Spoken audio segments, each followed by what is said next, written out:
Mr. Chairman, we thank the Secretary General for his report on the situation in the Gaza Strip. We welcome the participation in today's meeting of the heads of foreign policy departments of regional states and relevant international organizations.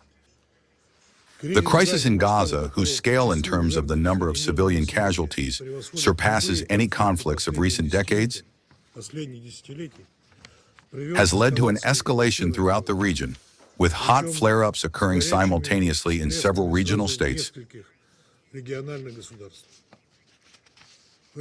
this regard, we understand the desire of Middle Eastern partners to speak out on this acute issue, which has directly affected each of them. Distinguished colleagues, in recent weeks, a number of major events have taken place within the UN on the Middle East track, which very clearly reflects the growing solidarity of the international community in the view that what is happening in the Gaza Strip as a result of Israel's actions, whatever the reasons behind them, is unacceptable and cannot continue. Last Thursday, 14 members of the Council voted in favor of a draft resolution demanding an immediate and unconditional ceasefire, the release of all hostages held by Hamas, the lifting of the harsh humanitarian blockade of Gaza, and the ensuring of safe and unimpeded access to those in need. Unfortunately, the United States blocked it, using its veto on this issue for the 7th time. At the same time, shortly before that, the Council nevertheless managed to agree, albeit in a very general way, on a signal condemning Israel's attack against the sovereign state of Qatar. Despite the fact that the UN has so far been unable to stop the bloodshed in Gaza, and has also been unable to compel Israel to return to the tracks of the two-state solution over the past 2 days during the International Conference at the General Assembly, important symbolic shifts have occurred in terms of the recognition of Palestinian statehood by a number of states. This is, albeit belated, but an extremely important signal to the Israeli military political leadership that justice for the Palestinian people must be restored. Unfortunately, it required that, over almost 2 years of Israel's operation in Gaza, more than 65,000 Palestinian civilians be killed. Recognition of the Palestinian state is not a favor bestowed from a master's shoulder upon Ramallah, but a historical duty toward the Palestinian people, which should have been fulfilled almost 80 years ago. Russia has been calling for this for many decades. Since the Soviet Union, I remind you, recognized the state of Palestine back in 1988. Israel, however, not only remains deaf to the appeals of the international community, but encouraged by its American allies, responds to them with threats, claiming that the wave of new recognitions of Palestinian statehood is allegedly a reward to Hamas for the terrorist attack of October 7th. In West Jerusalem, there is already active talk about the formal annexation of the West Bank after the high-level week. That is precisely why now a clear signal about the inadmissibility of such steps is extremely important. All the more so, one must not give in to any threats of retaliatory measures.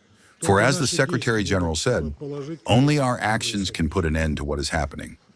Distinguished colleagues, the united support by the international community of the aspirations of the Palestinian people for a peaceful life within their own state is the impulse that we need to jointly develop. We must make efforts so that it finds practical embodiment.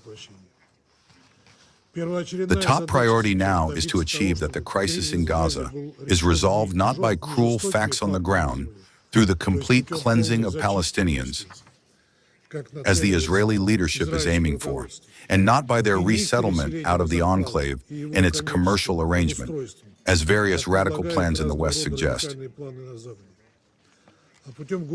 but through humane, civilized diplomacy that would unite the efforts in the UN and at the regional level on the part of Arab states striving to help their Palestinian brothers. The Palestinians are not an object of social experiments.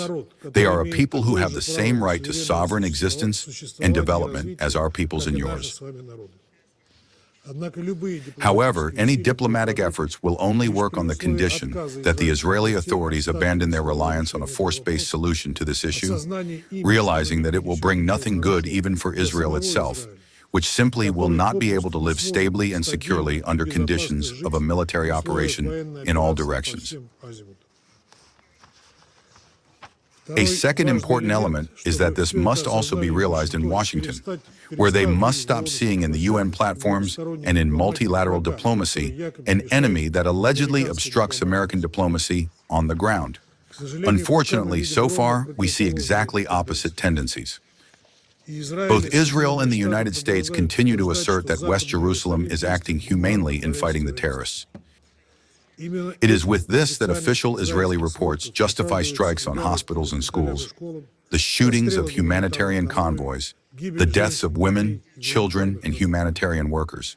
The language of hatred and propaganda leads to the fact that Israeli forces every day kill dozens of ordinary peaceful Palestinians, firmly believing that all this is for the higher good of the Israeli state.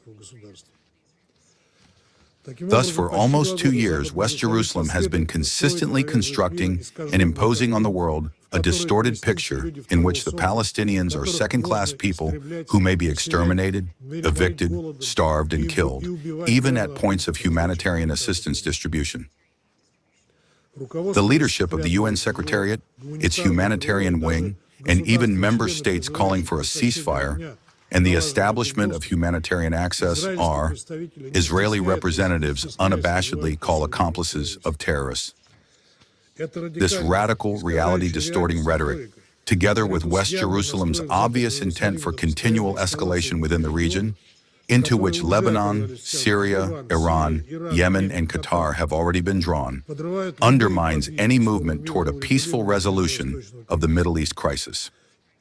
The Israeli strike on Doha, one of the key mediators in the negotiations, clearly demonstrated that Israel is aimed not at diplomacy, but at endless war, regardless even of the remaining living hostages, for whom that war leaves no chance to come out alive. It is also obvious that Israel's strategic design consists in placing under full control all Palestinian territory, both Gaza and the West Bank of the River Jordan. Plans of annexation are discussed openly, not only without embarrassment, but even with pride and a sense of fulfilling a historical mission. And these are not just loud words. Gaza is being systematically cleansed, divided into so-called security zones, which are shrinking with each passing day. The West Bank is being built up with new Israeli settlements, while fanatically minded settlers, in the worst traditions of colonialism of past centuries, abuse the Palestinian population and drive them from their native lands with the indulgence of the authorities. A policy of aggressive settlement is being fully implemented, under which Palestinians will at best be assigned the role of ghetto inhabitants, and at worst that of exiles. Mr. Chairman, the picture of appalling injustice, violence, and humiliation of human dignity that is now unfolding in the occupied Palestinian territory is a call to action.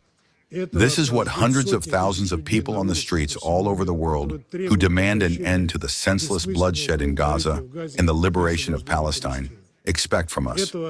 This is also what the Israeli hostages and their families expect from us, who, protesting in Tel Aviv, Jerusalem, and other cities, call for the conclusion of a comprehensive deal on the release of the captives and the cessation of hostilities. No one wants war, neither ordinary Palestinians nor ordinary Israelis. This piercing appeal was formulated by the Israeli woman Galit Dan, whose daughter and mother were killed on October 7th. I do not want revenge. I want hope. For the sake of those who have lost everything and for the sake of those who can still be saved, please stop the war. Mr. Chairman, we believe in the power of multilateral diplomacy.